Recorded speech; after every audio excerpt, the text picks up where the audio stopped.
So here we are at the Lake Oswego Public Library. If you go in these front doors here, and you go slightly to the left, then you can go over here to the reference desk. Oh, I mean, when?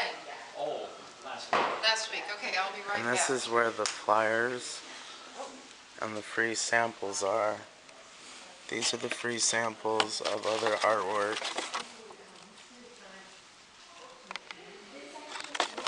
And these are the flyers over here. That's what the back of the flyers look like.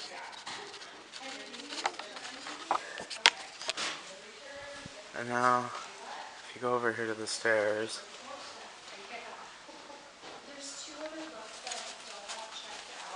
there's Willamette Falls.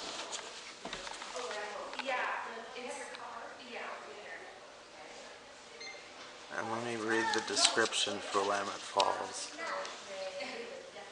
It was made in 2006. It's pencil on paper. It's 21¼ inches by 21¼ inches. This abstract drawing was made for a course at PSU titled Alternative Drawing. The point of this drawing was to draw how we got to school. So I take TriMet and I start in West Lynn and go through Oregon City and Lake Oswego before I arrive in downtown Portland. This is why I focused on what I see along the way. So I did a drawing that combined Willamette Falls with downtown Portland, as well as the Lake Oswego trolley.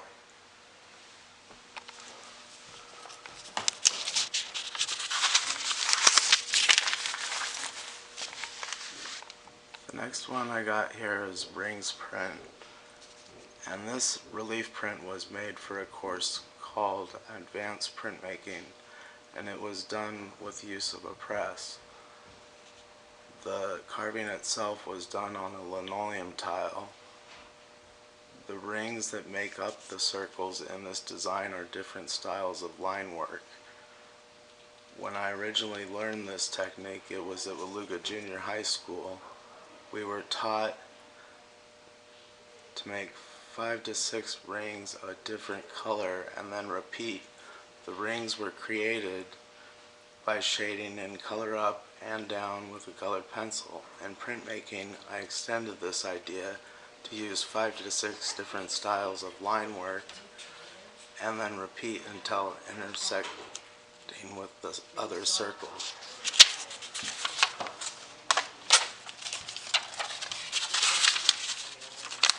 This is Spike. This was made in 2008. It's a gouache watercolor on paper. It's 27½ inches by 19½ inches. This gouache watercolor painting was an assignment at Portland State University. I was instructed to make a painting without using my hands, so this painting was a cat named Spike, and while he slept, I painted him with the paintbrush in my mouth.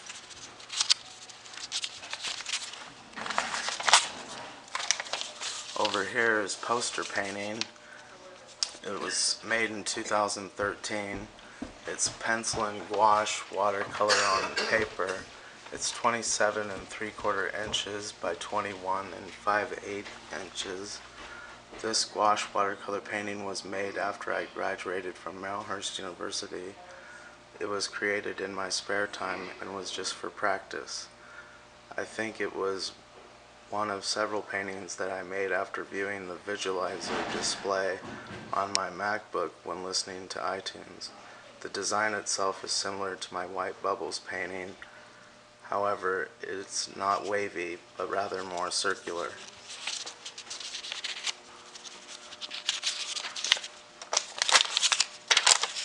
Then if we go up the stairs here, here's large circle drawing number 3. It's 22⅛ inch by 17¼ inch.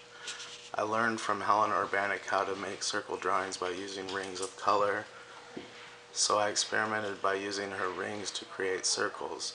However, instead of using 5 to 6 different colors for the rings, I chose to repeat 5 to 6 different shapes by using different line work. As long as you keep your rings similar, then the circles they create will not be warped.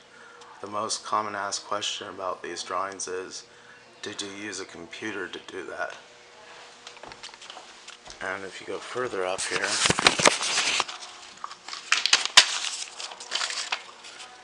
this is large circle drawing number 4.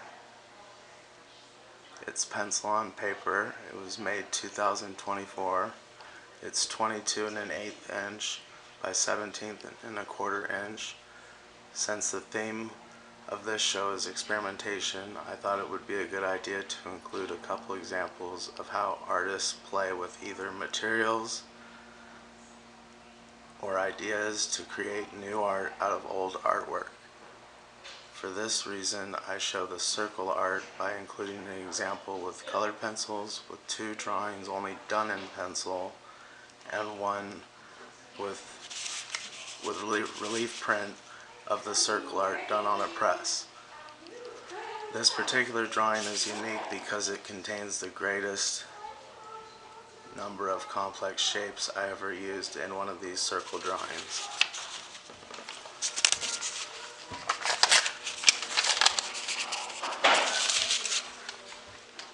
This here is snowflake print. It was made in 2009. It's black oil-based ink on paper. It's 17 3/4 inch by 17 3/4 inch.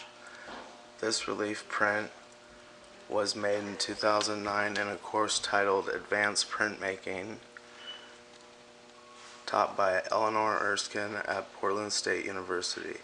The design came from six different snowflakes, patterns that I cut out of computer paper, then laid them down on linoleum tile and traced into the snowflake pattern with pencils. Next, I carved out the pattern on linoleum tile using a speedball cutter. Lastly, I printed the relief print using oil-based ink on a press. The tile was carved twice, and this version is the print after the first carving. The first print shows all the shapes constructed from dotted lines. The second print shows the shapes all the way cut out.